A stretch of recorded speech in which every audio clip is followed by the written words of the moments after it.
नमस्कार दोस्तों, स्वागत है आपका सुनील आलाखंडी के व्यूज़ पे। आज मैं बात करूँगा एक बार फिर से ट्विटर पे।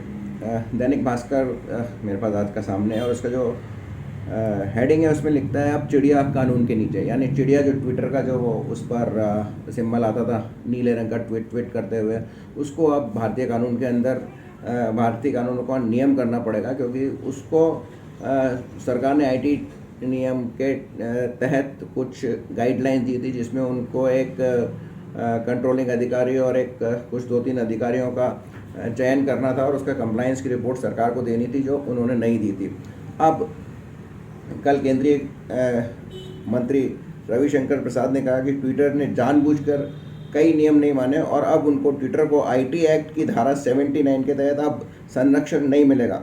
अपने प्लेटफॉर्म पर प्रकाशित किसी भी कंटेंट के लिए बतौर एडिटर ट्विटर की जिम्मेदारी होगी। तो इसमें अब जो लाखों लोग ट्वीट करते हैं भारत में या भारत के बाहर, उसमें भी यदि कुछ भी गैरकानूनी हुआ तो उस पर उसके अगेंस्ट में एफआईआर दर्ज की जा सकेगी और सीधा सीधा ट्विटर और ट्विटर के अधिकारी इसके लिए जिम्मेदार होंगे।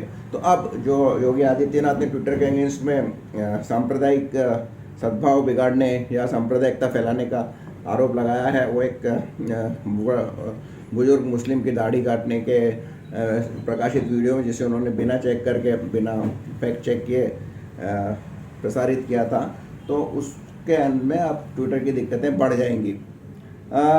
ये जो सोशल मीडिया गाइडलाइंस के पालन को लेकर सरकार व ट्विटर के दावे एकदम उलट हैं, किसे सही माना जाए। ये एक हेडिंग है, इसमें मैं आपको पढ़ के सुनाता हूँ क्या कहता है दैनिक भास्कर। सरकार का निर्णय सर्वोच्च है, वही यह तय करेगी कि उसकी गाइडलाइंस का पालन हुआ है या नहीं। लेकिन किसी सोशल मीडिया कंपनी को इंटरमीडिएटरी के नाते कानूनी छूट मिलेगी या नहीं, ये अदालत तय करेगी। हालांकि सरकार ने तो ये कह दिया है, लेकिन अदालत तय करेगी कि इसको छूट मिलनी चाहिए या नहीं मिली। क्या ट्विटर को इंटरमीडिएटरी का दर्जा प्राप्त है? आईटी मंत्री रविशंकर प्रसाद ने ऑन रिकॉर्ड कहा है कि ट्विटर को गाइडलाइंस का पालन करने के लिए कई मौके दिए गए, मगर वह इसमें नाकाम रहा। जबकि ट्विटर का दावा है कि उसने हर कदम पर आईटी मंत्रालय को प्रक्रिया से अवगत कराया। एक अंतरिम मुख्य अनुपालन अधिकारी रखा गया और उसकी जानकारी सीधे मंत्रालय को दी गई। ट्विटर नई गाइडलाइंस के पालन का हर प्रयास कर रहा है। यानी ट्विटर हर प्रयास कर रहा है, मतलब कर नहीं रहा है। प्रयास करना एक मूर्ख बनाने वाली बात होती है और अब कानून में उसको इसकी कोई वैधता नहीं है कि आप प्रयास कर रहे हो। कानून में आपको साक्ष्य चाहिए कि आपने ये पूरा किया है कि नहीं किया है। ठीक है। क्या ट्विटर अपने हक को लेकर अदालत में जाएगी? गाजियाबाद में एफआईआर दर्ज होने के बाद ट्विटर के सामने विकल्प ही नहीं बचा है। इससे पहले कंपनी के पास बयान देकर बात खत्म करने का विकल्प था। खुद का बचाव करने के लिए अब उसे अभियुक्त के तौर पर जाना पड़ेगा। जो गाजियाबाद में उसके खिलाफ एफआईआर आई है, अब चूँकि उसको इंटरमीडिएटरी का जो बचाव है कानून के तहत सेक्शन 79 उन्होंने नहीं प्राप्त है, तो उसको बतौर अपराधी या फिर बचाव करता के उसको कोर्ट में जाना ही पड़ेगा। अब एक और सवाल का जवाब सवाल जो उठता है वो, क्या गाइडलाइंस न मानने पर सरकार ट्विटर को बैन कर सकती है? नहीं, इसका जवाब है नहीं। नए आईटी रूल्स में पाबंदी लगाने का प्रावधान नहीं है। अगर पुलिस को इस मामले में सम्मन करना है तो वह किसे बुलाएगी या किसकी गिरफ्तारी होगी? ये एक और सवाल है। इसका जवाब में पत्र लिखता है कि गाजियाबाद पुलिस का कहना है कि हम इस मामले पर विचार कर रहे हैं। कंपनी के अधिकृत अधिकारी को जांच में शामिल होने के लिए कहा जाएगा। कानूनन देखा जाए तो मामला जो बहुत संगीन है।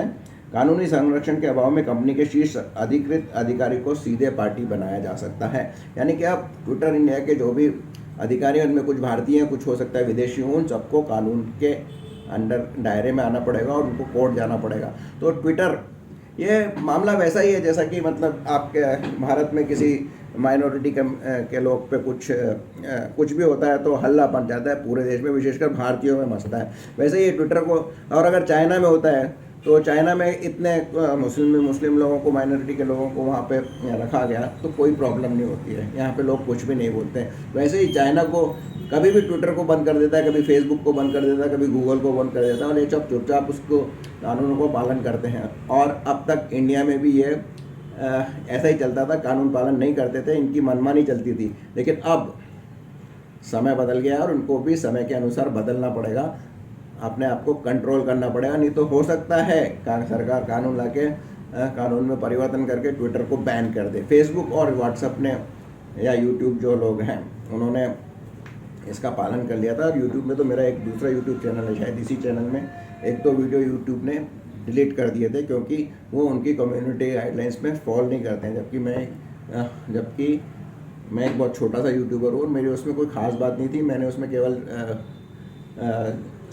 सतगुरु जो ईशा फाउंडेशन है उनको आशाराम से कंपेयर किया था, उसमें भी मेरा ये यूट्यूब ने बैन कर दिया था। तो इतने स्ट्रिक्ट हैं ये लोग, तो फिर क्यों ट्विटर जिसको कि ओनली एक चेक लगाना होता है, मामूली आसानी चेक जो कि पॉसिबल है आज के आईटी युग में, वो क्यों नहीं करता है? सीधी सी बात है, अपना लेफ्ट लिबरल एजेंडा और भारत सरकार और भारत को बदनाम करने का उसका जो एजेंडा है वो उसी पे चल रहा है। अब उसको उस पर नकेल कस दी गई है और जैसा कि इसमें लिखा है चिड़िया कानून के नीचे ना, भारतीय कानून के नीचे। तो ये मेरा आज का ये था। मेरे विचार तो नहीं, ज़्यादातर मैंने रिपोर्टिंग ही की है इसमें, पर मैं मानता हूँ कि ट्विटर को सुधर जाना चाहिए, नहीं तो उसके दिन लाद गए। बहुत बहुत धन्यवाद। और अंत में वही 2 गज दूरी मास्क के जरूरी।